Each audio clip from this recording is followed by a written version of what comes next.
Bonjour à tous, ici le conseiller de la Fondation SCP. Dans la dernière vidéo, nous avons exploré le top 5 des SCP capables de vaincre Goku en 1v1. Aujourd'hui, on change d'univers et pas des moindres. Nous allons nous attaquer à une légende de Monkey D. Luffy, le héros de One Piece. Mais avant de commencer, petite explication pour ceux qui découvrent l'univers SCP. Un SCP, c'est une entité ou un objet ou un phénomène anormal qui défie les lois de la réalité. La Fondation SCP a pour mission de les contenir et de protéger l'humanité. Ces anomalies sont classées en plusieurs catégories, qui sont les safe, faciles à contenir, les Euclides qui sont imprévisibles et les Keter qui sont extrêmement dangereux. Il existe bien d'autres classes, mais ça, ce sera pour une prochaine vidéo. Et aujourd'hui, je suis pas seul, un collègue de la Fondation que vous avez déjà vu dans certaines vidéos va m'accompagner pour analyser ces affrontements.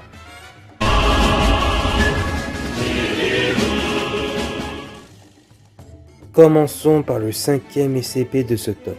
Il s'agit de SCP-94 FR, surnommé le naufragé éternel. Un SCP issu de la branche française de la Fondation SCP. Alors, quelles sont ses capacités? Ne vous fiez surtout pas à son apparence. Derrière ce vieil homme en détresse se cache une anomalie extrêmement dangereuse capable dans certaines conditions de battre Monkey D. Luffy. Déjà le premier argument, le terrain SCP-94 FR apparaît uniquement dans l'eau, généralement dans des rivières ou des fleuves. Or, Luffy possède une faiblesse majeure. À cause de son fruit du démon, il est incapable de nager et perd toute sa force dans l'eau. Dans un combat aquatique, Luffy est donc immédiatement désavantagé. Le deuxième argument, c'est la manipulation. SCP-94 FR attire ses victimes en simulant une noyade et en appelant à l'aide. Et ça, c'est un problème énorme face à Luffy. Pourquoi? Parce que Luffy est quelqu'un de parfaitement gentil et n'hésite pas à risquer sa vie pour sauver quelqu'un. Du coup, le Rusita, il tombe directement dans le piège. Et comme troisième argument, l'influence mentale, il est fortement suggéré que SCP-94 FR possède une forme de pouvoir psychique qui pousse les gens à venir l'aider même si cela les met en danger. Cela pourrait affecter Luffy en renforçant son envie de le sauver, jusqu'à le conduire à une erreur fatale. En résumé, SCP-94 FR peut battre Luffy, mais uniquement dans un environnement aquatique. Sur la terre ferme, en revanche, le combat sera totalement à l'avantage de Luffy.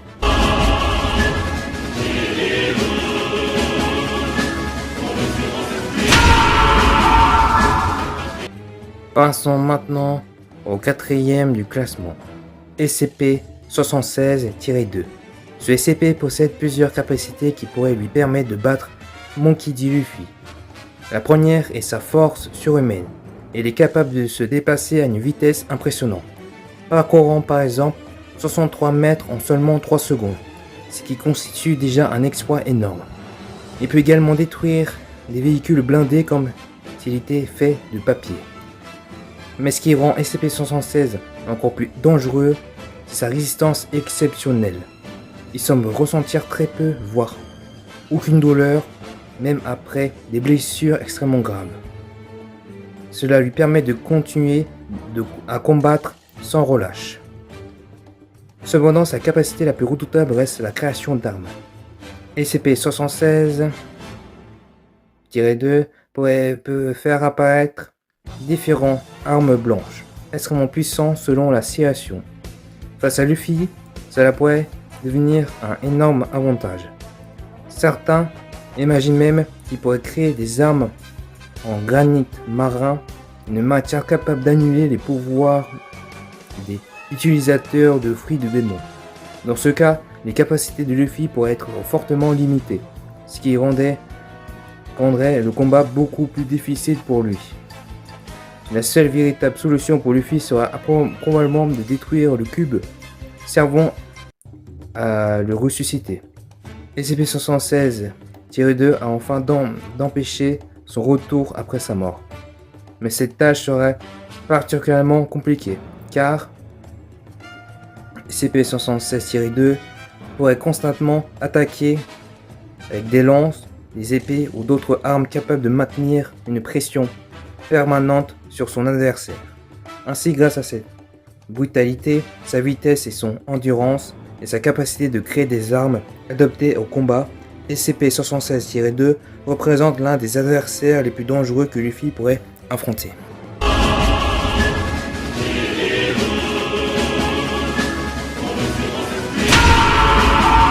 Troisième place, voici SCP-96, l'homme timide, classé Euclide.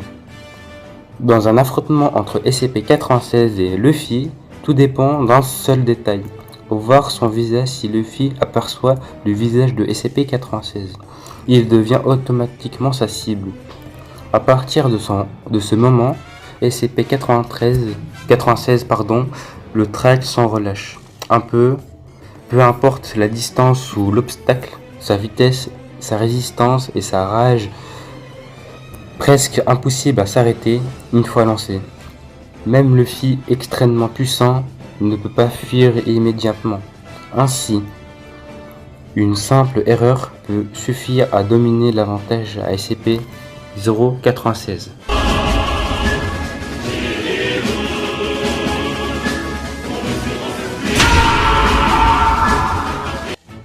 Dans la deuxième place, voici SCP-610, classé Euclide.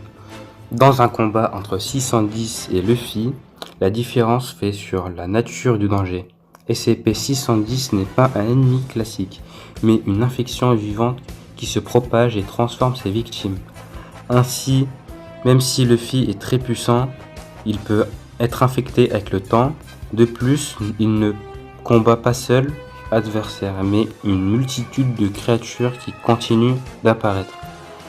Ainsi, même s'il gagne au début, il aurait du mal à stopper totalement SCP-610, qui finit d'apprendre l'avantage sur la durée.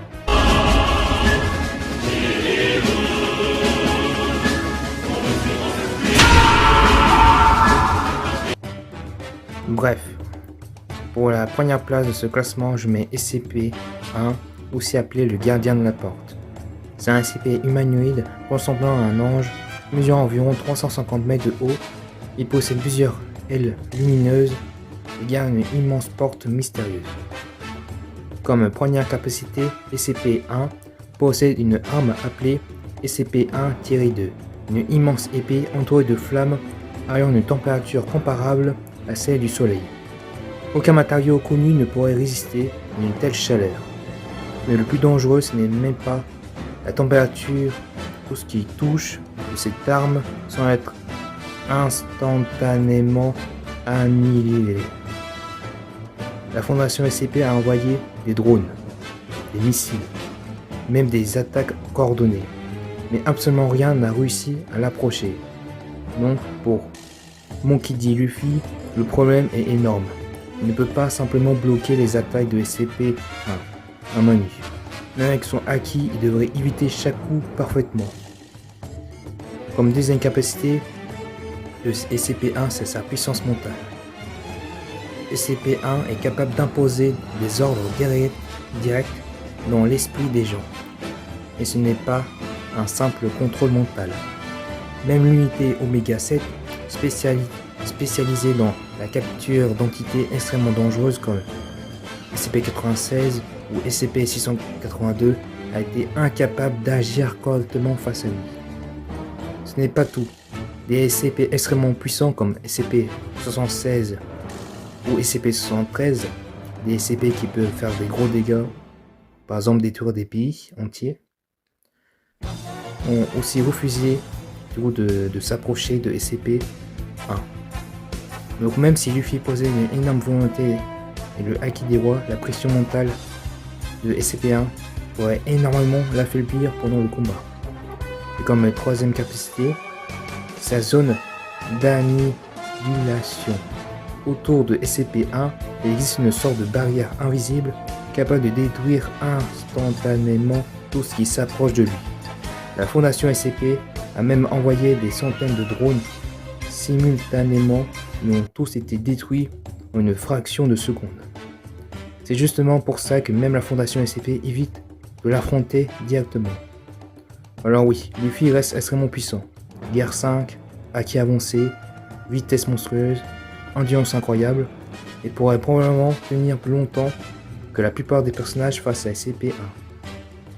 Mais le problème, c'est que SCP-1 ne combat pas comme un adversaire normal.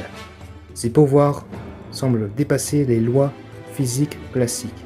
Donc, honnêtement, même si Luffy peut avoir une petite chance grâce à sa vitesse et à son haki, l'avantage reste clairement du côté de SCP-1. Merci d'avoir regardé la vidéo. Et on a aussi un groupe de Discord si vous voulez nous rejoindre. Je vous dis au revoir, à la prochaine pour des nouvelles vidéos sur la Fondation SCP.